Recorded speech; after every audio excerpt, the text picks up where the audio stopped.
So this is section 4.1, and this is on plotting points and just kind of prepping us for graphing lines. So we start off with what is called a typical XY plane. We know that this is the x-axis over here. That's the horizontal one. And the vertical is the y-axis. Just like on a number line, the numbers increase as you go from left to right. And for the y-axis, the numbers increase as you go down to up. So you've probably seen this kind of stuff before, which is good. That means that this will be a nice little review for you. The axes, the x and y axes, split up this entire coordinate plane into 4 quadrants. So we have quadrant 1,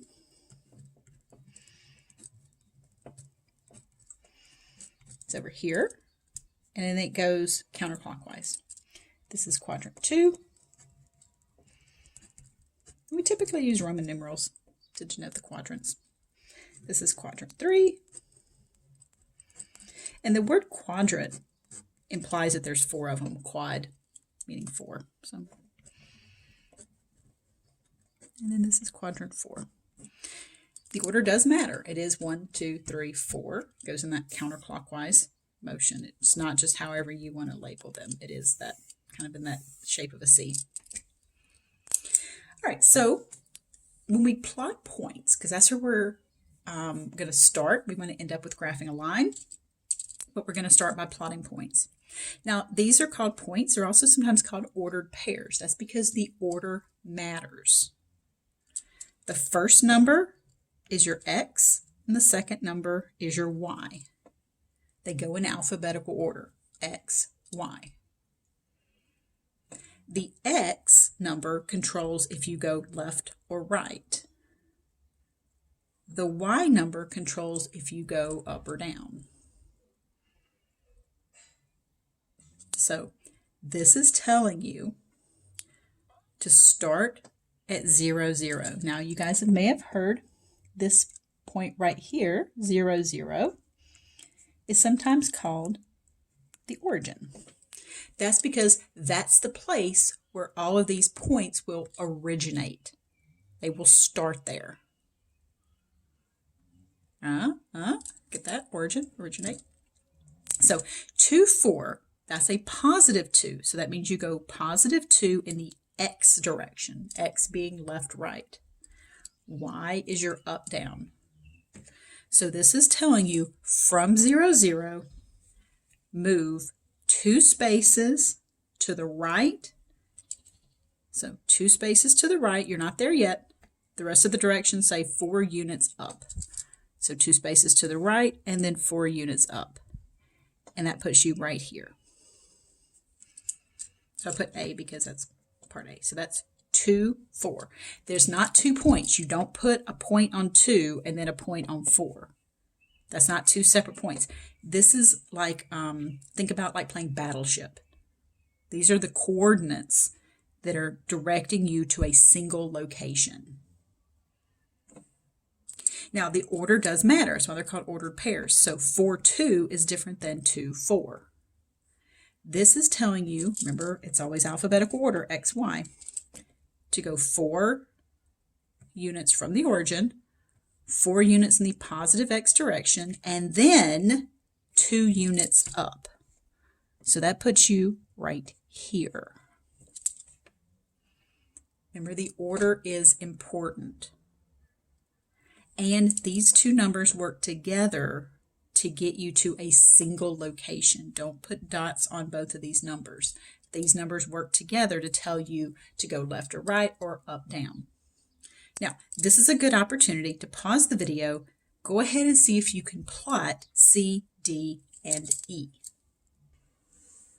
Okay, so we're up to part C here.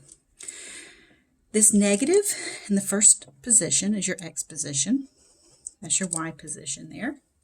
So this negative is telling you that you want to go to the left of the origin. So negatives for X go to the left, negatives for Y go down. So this is telling you from the origin, you want to go to the left 1 and then up 5. So left 1, up 5, puts us right here.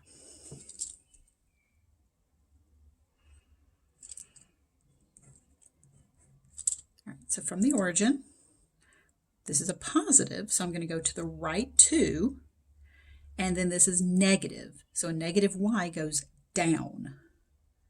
So I'm going to go to the right 2 and then down 6. That puts me right there. And then lastly, 2 negatives here.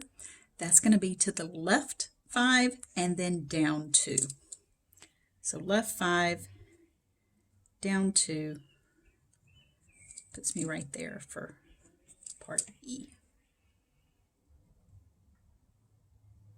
Okay, so on a separate paper, I already have all of these graphed and explained out for you.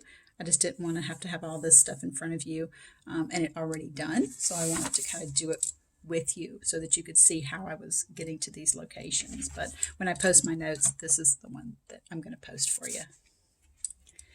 Okay, the next page, we're going to go backwards. Now we're going to label the points. Okay, so remember that X, Y is the order, and that it's always left or right is your X, and Y is your up or down. So you can see I put little A, B, C, D, E, F, G, all that stuff through there. So what I want you to do is pause the video and see if you can write the points, the actual coordinates with numbers that coincide with these. If you can do some of them but not all of them, that's okay. So A is right here, and like Battleship, remember, you can see that this is at the intersection of -1 and 1, but the order matters. You want the X first and then the Y second. So this is -1, 1. Right? There's the X, there's the Y. So your first point's -1, 1. B, that one's pretty easy, right? Because it's right there smack in the middle. That's the origin. So that's 0, 0. C, well, let's find C. There it is down there. That one's at the intersection of 2 and -5. What number is going to come first? The 2, because it's the X. The -5 is on the Y. So it's 2, -5. D is over here. It's at the intersection of -5 and -4. The X number comes first, the Y number comes second. The order is important. So it's -5, -4. E, way up here in quadrant 1, it's at the intersection of 4 and 3. Which one comes first? Well, 3, because it's the x-axis number. So it's 3, 4. F is at the intersection of 2 and 2. Well, that one's easy. Just 2, 2. Then we have G.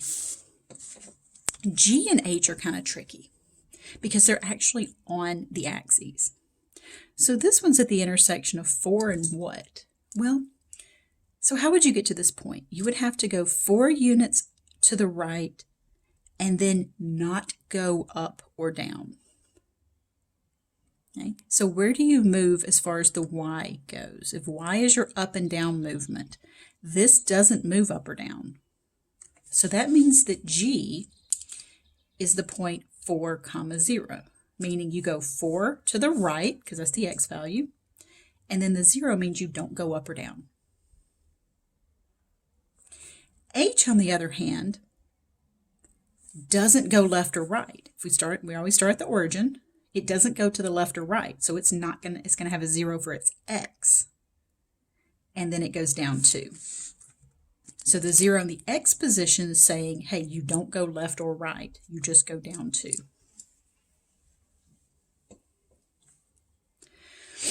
And it's worth noting that all the points that are on the x-axis always have a 0 for the y, and all the points that are on the y-axis always have a 0 for the x. All right. So let's talk about which quadrant these points are in. Now, as you can see, got the quadrants labeled here for you in yellow. And I gave you some pretty gnarly looking points here. Those are pretty scary looking. Does that mean you have to plot those, or am I seriously going to have to plot -27 and then +416? Not at all.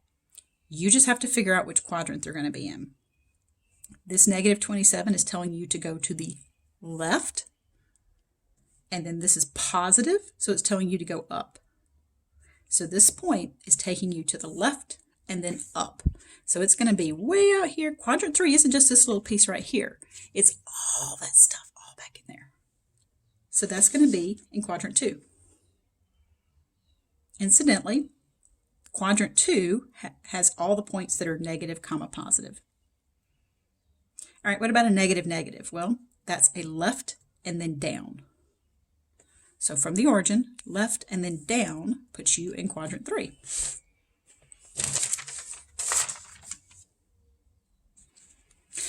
All right, let's go to another topic in 4.1. I'm going to give you some ordered pairs, and you are going to determine if those ordered pairs will make this equation true. What we're leading into is determining certain points that are on a line so that we can then plot those points, connect the dots, and say, woohoo, look at the graph of the line. So we have this equation, and I'm giving you this point, 1, -1. So what I'm asking you is this point on this line. Does this point make this equation true? Now notice what I'm doing is I'm just replacing x with 1 and y with -1, because we know that in an ordered pair, the first number is x, the second number is y. So is that true? Well, if you don't know, you can always grab your calculator to help you. So 1 plus -1, or sorry, -2. Sorry, 1 plus -2 is -1. Let's get ahead of myself there.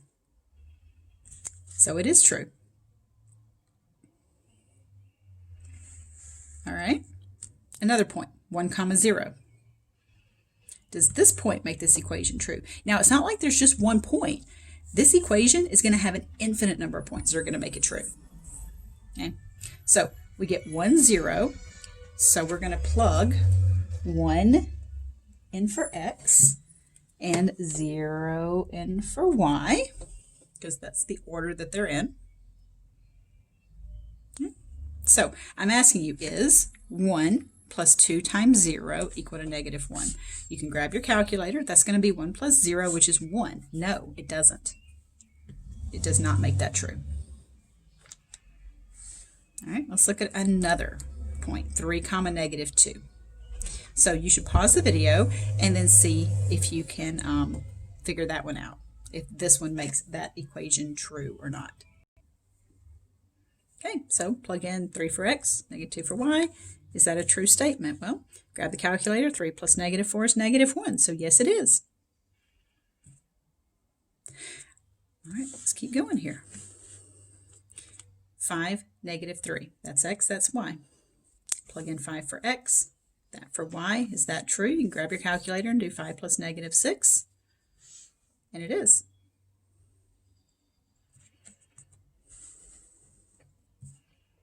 How about 2, 1? Is 2 plus 2 times 1 equal -1? Well, put this left side in your calculator. It's going to be 2 plus 2, which is 4, so no. Now, here's where we're going with this. If I take all those points that were true and I plot them, I've got 1, -1. There it is right there. Then I got 3, -2. And then I've got 5, -3. those are the 3 points that were true. Look at that. They're all in that nice little line. That's the graph of this line.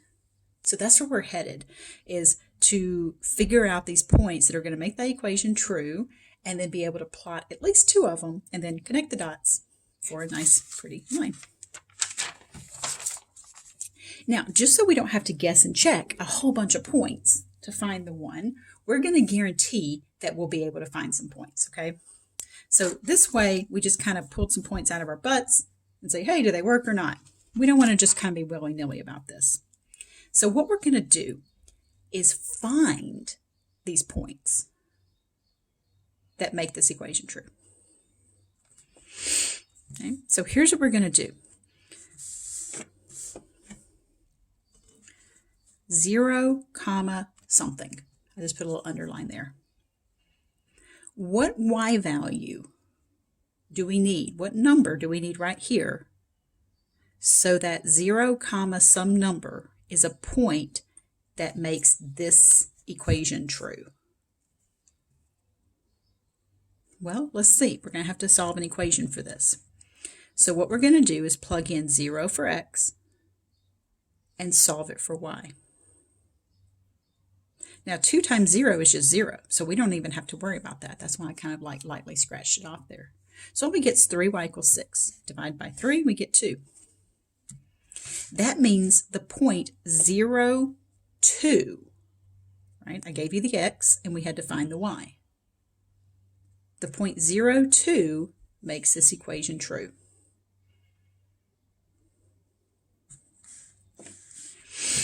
Okay, same equation, but now let's leave a blank for x and put 0 in for y. So what I'm going to do is plug in 0 for y and solve for x. So if I plug in 0 for y, that's going to zero that term off. We just get 2x equals 6, so x is equal to 3. Don't write this as one point. It's not the point 3, 2. These are 2 separate computations. This is for the point 0, comma 2, and this is the point 3, comma 0.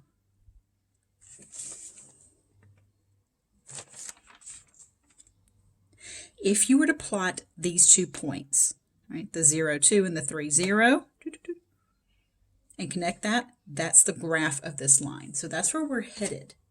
We're headed toward being able to find the graph of a line by finding 2 points on that line and then connecting those dots.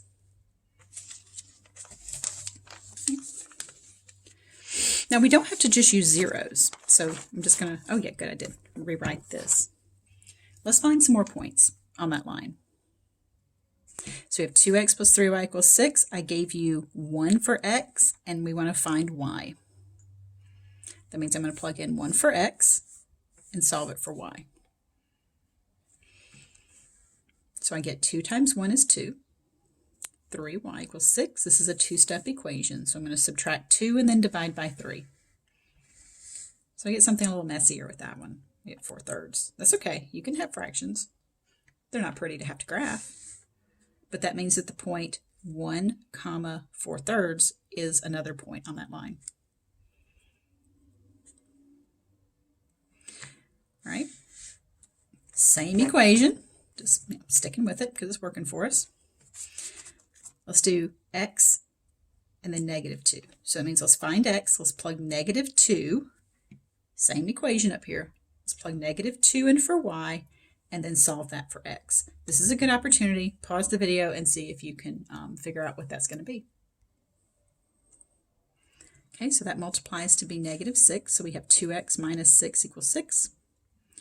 It's a 2-step equation, so I'm going to add 6 to both sides. Get 2x equals 12, divide by 2, I get x equals 6. So that's the point 6, comma -2. Now what I mainly wanted to show you from this example, so this is going to conclude section 4.1 for us, but what I wanted to show you was that we can use any number for x, any number for y, to plug in and solve for the other one. So if I wanted to plug in any number for x and solve for y, or any number for y and solve for x, I could. But look at how much more complicated these were to do. These required some 2-step equations, whereas back here, when I plugged in 0 for x and then 0 for y, I ended up with just a one-step equation because I got that term that zeroed away. That's why in the next section, I'm always going to use zeros because those make for quicker equations. So just wanted to point that out to you and show you the difference and why I'm going to choose 0. So, all right, that does conclude section 4.1.